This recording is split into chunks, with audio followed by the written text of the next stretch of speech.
And so I feel that it's as if I lived there. It's as if I have this whole life in my mind with memories of being there. I've never been there.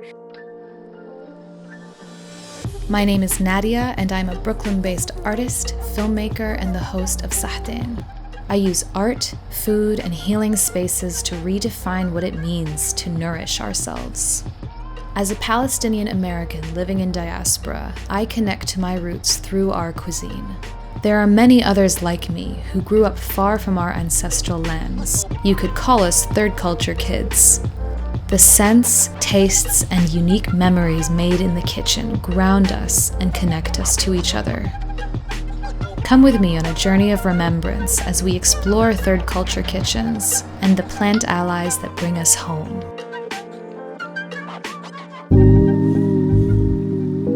Nigella seeds, also known as black seed or habbat al-baraka, the seeds of blessing, have been used medicinally for thousands of years. They are known to have countless benefits for our overall health. For food blogger and educator Sara Ahmad, black seed is one of those particular tastes that connect her with her ancestral lineage. I think a lot about the way your actual taste, the way when you taste food as you go, following a recipe is really hard because everyone's taste is so different. When I strip all the borders away and I strip all that and I get back to where I was from, the generations of cooks in the family, my mom taught me how to cook. In that, I developed the taste for the way she cooks. And so I've inherited how she cooks because I can taste it. As far as I know, I have roots all the way to Mesopotamia. So in a way, my actual taste buds, my actual ability to taste is so deeply rooted in the land, in the history. I was born in Los Angeles, in the San Fernando Valley, actually. And my parents came from Iraq. They came here in 1976, did not intend to stay. And my dad was getting his MBA. And they were planning on going back. They were advised by my uncle to stay. And so they did. And then that's how it came that I was born here. If it was another year, I probably would have been born in Iraq and had, a totally different life. Did you have a community of Iraqis or of Arabs around you at all? This is, I think, where the third culture thing sort of happens is I did not. My dad is from Kirkuk, which is in the north of Iraq, and he's Turkmen. He's not Arab. And Turkmen is a minority group in Iraq, but it's not Turkish. It's its own ethnicity. My mom is from Baghdad, and she's Arab. I think this is one of those things that has been just a burden for me to carry my whole life, is I've never been to Iraq. When we've met family, it would be in Amman. Now with social media, it's a lot easier. And so I'm able to stay in touch with them, but it's usually through phone calls and things like that. My mom talks to her siblings now almost every day. And that was not the way it was when I was growing up, because it was always so expensive. You can't make these phone calls. I feel like for us especially, have families spread out everywhere. I just know how much it means to my mama that she can FaceTime her mom every morning as she's on her way to work, because she misses her so much. It's really hard for her to be far away from families. Yeah, and WhatsApp, I feel it's just changed everything. Yeah. So my dad had always just said, no, don't go. He's it's not the same. My dad had said, don't go back, because then you'll think me and your mom are liars, because they talk so much about their childhood and about Iraq and about the food and about the culture and about everything. They talk about it a lot. It's a very big, the storytelling has been a really important part of my life. I think just my personality, who I am, has always been very much about being that keeper of family traditions and family stories. It's really important to me. I've just been thinking about how a multi-identity third culture situation really creates this global identity, and it has you understanding the way the rest of the world could be misrepresented in the news and misrepresented in the media, because you have been misrepresented. You're more critical, you're always questioning. That's part of the beauty of it, right? Is that you don't have to work as hard as maybe somebody else might have to in order to really have that larger global empathy and understanding that things need to be sort of looked at from a more human level. So I just became an aunt. I have twin girls. They're 2 years old now. And these are the first kind of babies in our immediate family. Everything's changing for me and how I see tradition and see our culture and see what I want to share, when I want to share it. It's getting me thinking a lot about my own childhood. And I've been talking to my brothers about it because the three of us have very different experiences. When I look at like the next generation, or I look at generations to come, I always consider, how is it that I can help them? And I think when I look at my parents, there's definitely a lot of that embedded in the way I was raised. Like my dad, for example, he passed away before COVID. I remember at his funeral, there's all these young people that came. It's because my dad was always eager to talk to younger people and to like listen. Like he always listened to us. We were just as important as him. That kind of thing I think is really powerful when you bring it into a classroom with young people, and can benefit everyone, and it benefits me as well. The thing that is the most visceral for me, kleche. And kleche is a traditional kind of cookie in Iraq. It looks like ma'moul, but the dough is like yeasty. It's a breadier dough. The black seed is a part of the dough. It's in the dough. This is something that we all find to be very special and very important. And those seeds are they're such an important flavor in the kleche. You smell it, like the minute mom is making kleche, it's like, I remember as a kid, it's time for kleche. Like it's time. My mom would be like on the floor with a giant bowl, and she's like kneading the dough. Like kleche is such an important thing in my family, like in my mom's kleche. Like I can't quite do it the way she does it, My nieces now, like they're 2 years old, they say, Bibi, more kleche. Like my mom keeps making them kleche. And I'm like, well, shouldn't you save this for when it's special? Because that's how I remember it. Like, this is an Eid cookie. This isn't an everyday cookie. And she's like, no. I gave it to you guys a lot when you were little. That's how you develop the love for it. I don't like it in anything else except for kleche, in bread and in cheese, and that is it. There's that experience, but there's also this other really kind of more medicinal experience I have with Nigella. And I brought the bottle. So it's Nigella oil. Let's do the makeup thing, right? So I have asthma. I've always grown up with pretty bad asthma. My mom has always sworn by this. She's just like, pickled garlic and it's Nigella oil. You have to have it. Take it. You have to have it. It's like, and so now she's so validated because recently in the news, someone's been talking about Nigella and they're like, it's really a really important medicinal oil. And she's like, see, I told you. She has sort of said 1 teaspoon a day of this oil. I can't really escape the fact that I make a lot of kleche and eat a lot of kleche, and my mom still makes a lot of kleche, and so kleche is like a foundational in my life. So it has remained a part of my life. Ahlan wa sahlan bikum, and welcome back to our kitchen. And today we are working with habbat al-baraka, black seed. This is an ingredient which for me is actually pretty recently introduced into my own kitchen. I've definitely eaten it before, but it's only recently that I've really learned about how powerful it is, and also just how special and sacred it is and common in our cooking. So these black seeds, habbat al-baraka, which means seeds of blessing, are incredibly good for you, right? They have so many just really, really healthy qualities that can support our immune systems and just support our body's ability to heal and regenerate. They're just so powerful, and consumed daily in small amounts, they can be just really, really supportive to our bodies. Sara is familiar with using it in kleche, which is of course the very special Iraqi pastry. And there's also a black seed cake, which we eat in Palestine as well. That's this very interesting yeasted cake that is drenched in syrup. Today, however, I'm going to lean toward the savory route, as I got the idea from Sara that we would do something with cheese, because black seed goes really, really well with cheese. So we're gonna make a beautiful salad. Beets, Nabulsi cheese, and a few other nice goodies. Anytime you want to work with beets, you want to get them really nice and soft, you want to just stick them in the oven for a few hours and forget about them. This is the tried and true method that I use.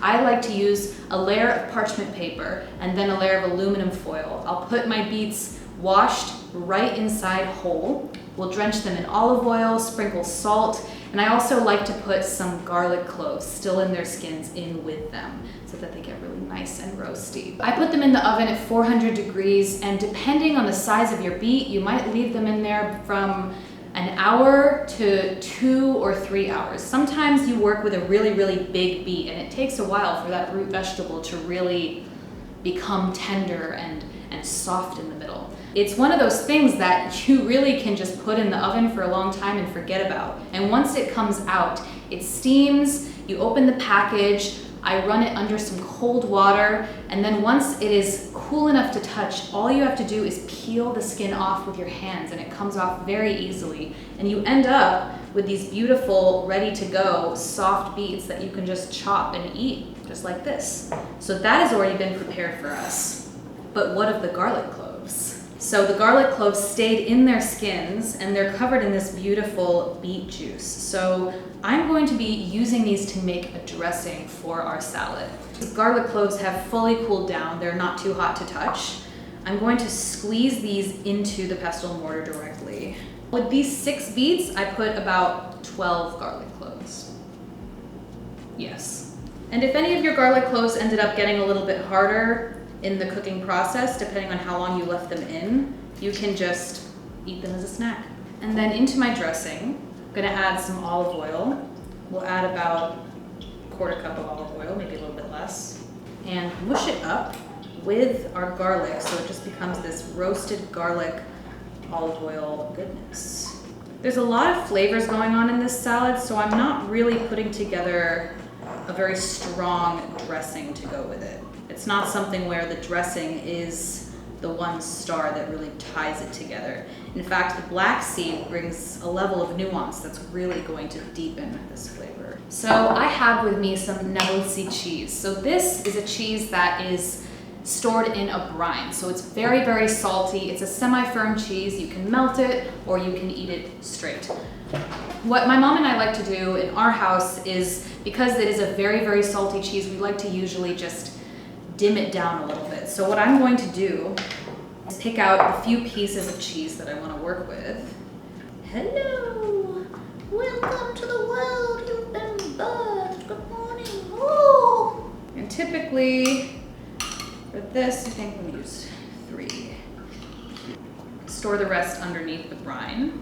What we usually like to do is put it in a space and then just cover it in hot water.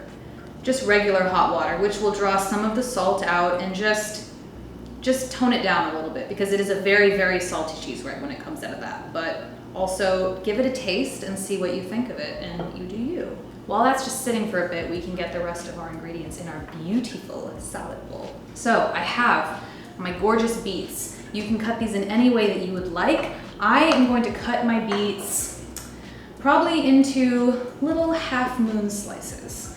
I'm very excited. This is my favorite part. We get to see the inside of the beet. Every beet is a little different. One time I picked up a beet that I expected to just be like a normal color like this, and it ended up being this ombre, beautiful, like multiple shades of pink. It was just, it made me cry. It was one of the most beautiful things I'd ever seen.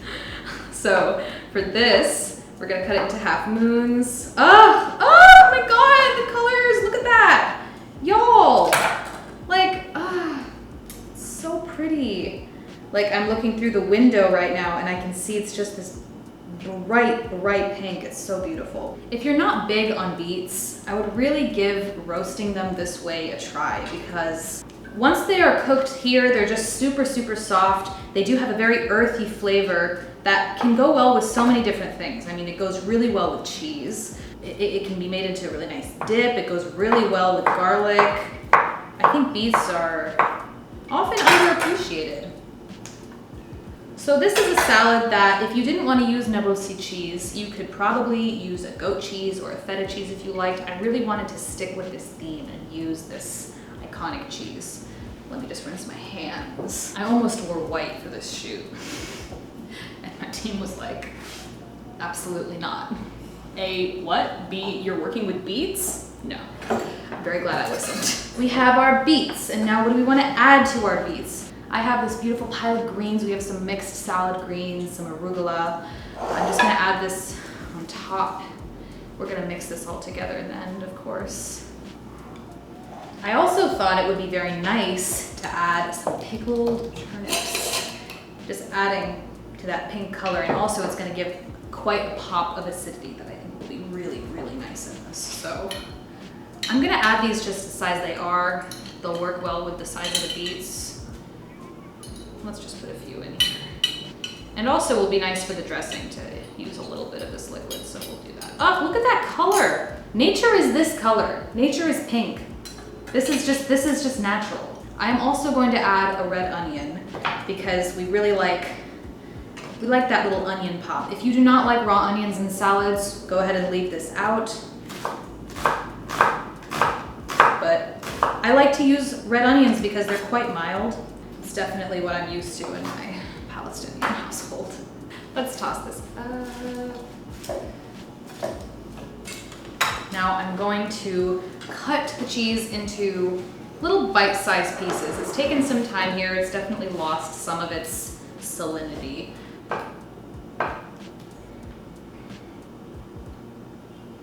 So this adds kind of a creamy element and will offset the intensity of the black seed as well. One thing that is kind of out there, but I just love adding in salads as well, and I think it will complement the red onion, is a couple of green onions too. And now we'll go in with our beautiful roasted garlic dressing. What? Mix this. The cheese also turns pink with the beets, so it's this really nice, just like green and pink themed little dish. And then of course, our star ingredient, which really, flavor-wise, is just going to finish this off, really bring it together. These are very, very strong, so I'm gonna use a couple of teaspoons of them. And I'm gonna just pinch with my finger here.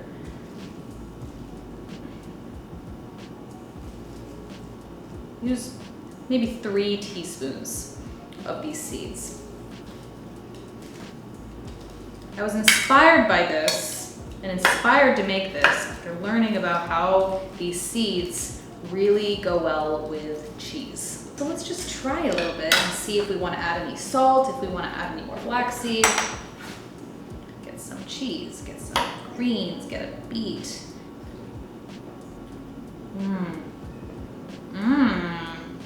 Ooh, that's a very good combination. Wow.